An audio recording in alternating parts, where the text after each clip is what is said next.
Today, we're going to talk about 5 traps every business should avoid. Hi, I'm Dr. Matt Anderson, Director of Marketing. And I'm Jared, Director of Business Development. And this is the Plexus blogcast. Trap number 1, the working manager, working too much on your business to run your business. Yeah, it's really important that you don't forget being a manager of your business and getting into that closed door mentality. You kind of go back to your office, you put your head in the books, or you're looking at reports. This is a relationship game. You really have to stay in touch with your customers, your vendors, and your employees most of all. Trap number 2, the soloist, when you try to do everything yourself. I have to be honest, I've struggled with this in the past. This is a mistake that usually prevents you from scaling. Oftentimes you have to go slow in order to go fast. You're going to learn everything yourself. You're going to get really quick at it. And then it's going to be really hard for you to have other people do it because it will be slower than you can do it yourself. However, in the long run, you have to slow down. You have to teach people so that you can scale. Trap number 3, the master of one, when your products or services are too specialized to sustain growth.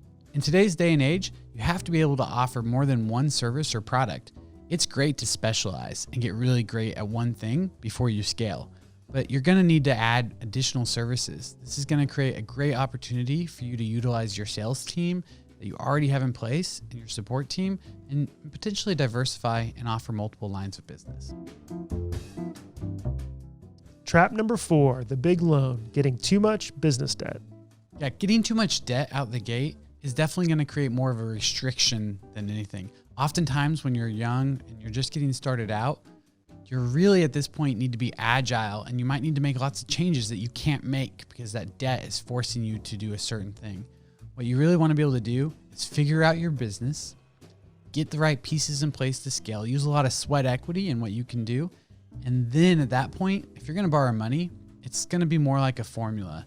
I'm going to borrow X amount of dollars because I'm going to spend it on Y, and it will produce Z. That's usually the time to borrow money and scale. Trap number 5, underestimating the internet. Yeah, this is a real threat for people. If you're not getting in on the internet now, and you're not focusing on a website and some basic presence and keeping things up to date, you're going to find that younger, newer competition is going to displace you. Google, YouTube, many of these things are vital to your company's success. A Facebook page, we're not saying you need to build a bunch of online content, but you at least need to be able to be online, present, and easy to find.